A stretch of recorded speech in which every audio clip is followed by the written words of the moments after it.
Kita hari ini akal kita ini rusak. Orang nikah diributi, orang cerai diributi, orang rujuk diributi. Giliran orang berzina nggak diributi. Giliran ulama kawin diributi.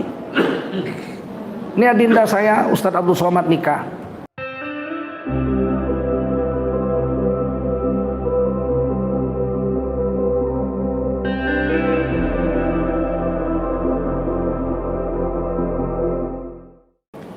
Yang bilang Nabi, kata Nabi, man qara'a harfan min kitabillah fahuwa bihil hasanah wal hasanatu bi asyri amsalihha. Siapa baca Al-Quran satu huruf, maka dia dapat satu hasanah dibayar 10 pahala. La aqulu alif lam mim harfun walakin alif harfun wa lam harfun wa mim harfun. Aku Rasulullah tidak mengatakan alif lam mim itu satu huruf, tapi alif satu huruf, lam satu huruf, mim satu huruf. Berarti siapa baca alif lam mim, dia dapat 3 hasanah dibayar 30 pahala. Meskipun tidak ada yang tahu artinya alif lam mim kecuali Allah. Nabi pun tidak memberitahu kita apa arti alif lam mim. Hadis Turmidi ini membantah pendapat ustadz-ustadz sekarang yang mengatakan Bapak Ibu nggak usah baca Quran. Untuk apa baca Quran? Nggak tahu artinya, nggak berpahala. Apa Nabi baru turun di Dumai dia? Nabi bilang baca Quran satu huruf dapat 10 pahala. Nun, nggak ada yang tahu artinya nun. Apa artinya nun? Nggak ada yang tahu kecuali Allah saja. Jangan diartikan nun. Apa artinya? Jauh di sana. Nggak usah pandai-pandaian. Nun dapat pahala 10. Kenapa? Karena dia bukan makhluk Allah, dia kalam Allah. Kalau hadis qudsi Allah yang berfirman, tapi Nabi yang atur kalimat-kalimatnya. Maka siapa membaca hadis qudsi tidak berpahala, melainkan dia harus tahu artinya. Contoh hadis qudsi misalnya, as-saumu li puasa itu untukku, aku situ Allah. Wa ana ajzibih, dan aku yang akan membayar pahalanya kepada orang yang puasa. Nggak ada yang tahu besar pahala puasa kecuali aku. Kalau kita baca hadis qudsi nggak tahu artinya, nggak berpahala. Apalagi hadis Nabi. Kita baca hadis Nabi nggak ngerti artinya, nggak berpahala sama sekali. Lebih bagus bahasa Indonesianya dibaca, masih lumayan lah, ngerti sedikit. Misalnya kita baca innallaha yaqbalu taubatal abdi ma lam yugharrir, nggak tahu artinya, nggak berpahala. Tapi kalau dia tahu artinya, sesungguhnya Allah menerima taubat seorang hamba selama nyawanya belum sampai sini, belum sakaratul maut. Satu hari lagi mau mati, taubat biar dosanya sebanyak pasir di laut, tambah sebanyak bintang di langit, diampuni Allah. Tapi kalau udah sakaratul maut, Fir'aun aja taubat nggak diterima sama Allah. Fir'aun taubat waktu mau mati, dia bilang tiada Tuhan selain Allah, wa ana minal muslimin, dan aku orang Islam. Tolak. Kenapa? Dia taubatnya udah mau mati, nggak diterima. Nah, ini bedanya Quran dengan yang lain. Paham? Makanya istimewa dia. Dzikal kitabul la raiba fihi hudal lil muttaqin. Enggak tahu artinya, dapat pahala satu huruf 10. Ini ketentuan yang pasti dalam Islam yang diajarkan oleh ulama-ulama kita akidah Ahlussunnah wal Jamaah. Makanya kalau ke kuburan orang dianjurkan Imam Syafi'i, Imam Nawawi baca Quran. Baca Yasin dia nggak tahu pun artinya, dihadiahkannya sama yang mati itu sampai. Imam yang 4, Hanafi, Imam Maliki, Imam Syafi'i, Imam Hambali, 3 sepakat sampai tanpa syarat. Imam Hanafi, Imam Maliki, Imam Hambali, kalau kita baca Quran untuk orang mati sampai langsung pada yang mayat itu tanpa syarat. Hanya imam kita, Imam Syafi'i, yang pakai syarat. Syaratnya didorong dengan doa. Makanya kita habis baca Yasin, kita baca ya Allah, Allahumma ausil ma qara'na hadza fi hadzal makan hadiyatan minna ila ruhi si fulan bin fulan. Ya Allah, kalaupun ada pahalanya yang ku baca ini, ku hadiahkan untuk si Anu bin Anu. Didorong dengan doa. Paham?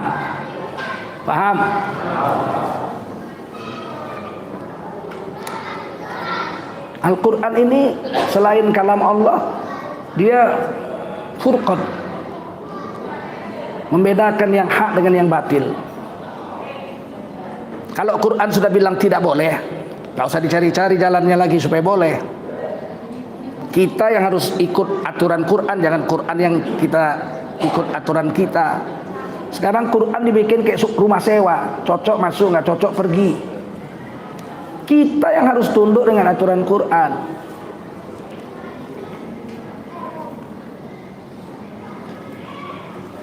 Jangan seperti beli sepatu, sepatunya yang menyesuaikan kaki kita. Kita yang harus menyesuaikan dengan agama Allah.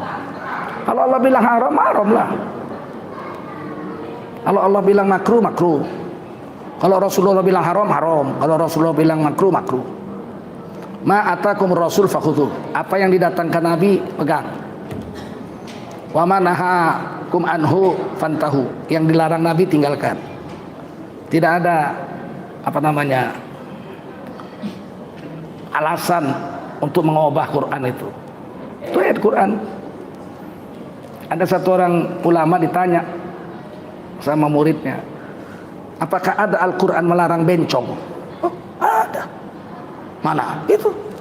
Ma atakum rasul fakhudhuh. Yang diperintahkan Rasul, terima.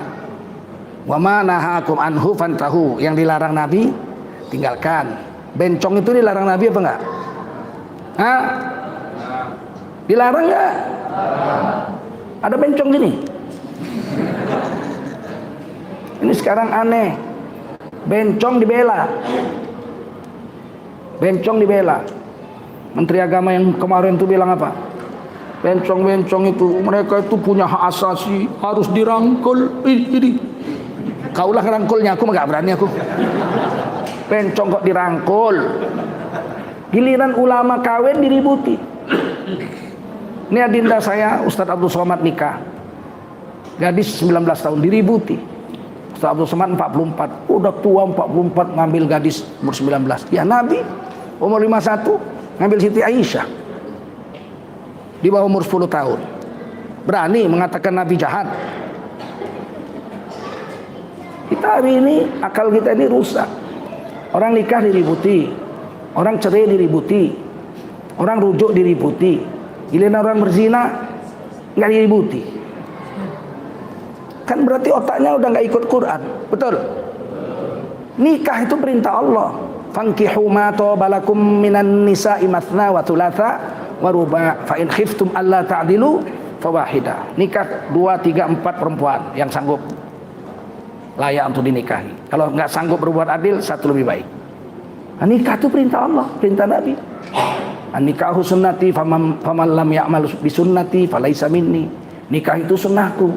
Siapa melakukan hubungan suami istri nggak melalui pernikahan, berarti berzina, bukan umatku. Begitu maksud hadis itu. Orang nikah diributi. Profesor bin Samsudin nikah umur 60-an.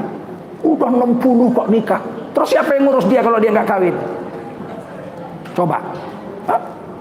Dan nikah itu kan perintah Allah, betul? Abu Thalib, kakek Nabi itu nikah umur 80. Dibawanya anaknya Abdullah, bapak Nabi ke Madinah, melamar Aminah binti Wahab dari Bani Najr. Waktu dilamar ini Aminah, di sampingnya ada perempuan.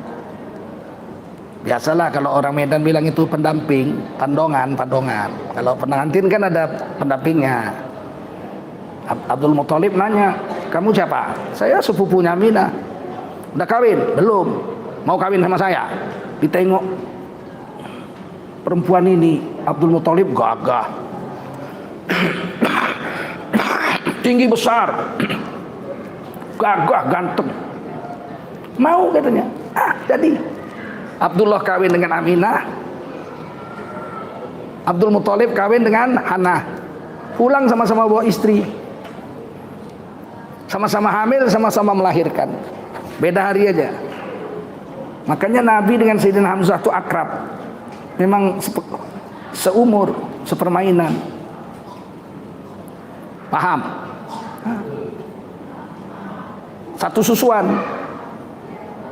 Hamzah, Sayyidina Hamzah disusukan oleh budaknya Abu Lahab, Suwaibah. Nabi disusulkan oleh Suwaibah juga. Beberapa hari kemudian datang dari pegunungan Bani Sa'ad. Nabi dibawa ke pegunungan Bani Sa'ad oleh Halimatus Sa'diyah dengan suaminya Abu Zaid. Karena Nabi dipelihara 6 tahun di pegunungan Abu Zaid ini, Bani Zaid. Namanya pegunungan Bani Sa'ad. Jadi Nabi sejak kecil nggak pernah lihat orang sembah berhala. Karena Bani Sa'ad tidak menyembah berhala. Yang menyembah berhala orang Mekah. Nah, Sayyidina Hamzah waktu Nabi pulang umur 6 tahun, Sayyidina Hamzah umur 6 tahun. Kemudian Nabi dipelihara kakeknya Abdul Muthalib, satu rumah dong sama Sayyidina Hamzah. Betul. Sampai umur 8 tahun wafat Abdul Muthalib. Nabi dipelihara oleh Abu Thalib.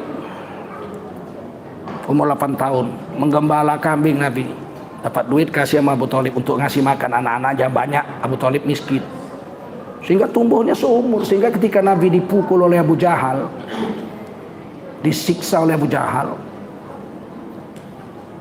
Hamzah, Sayyidina Hamzah pulang, dia tengok, ya kenapa?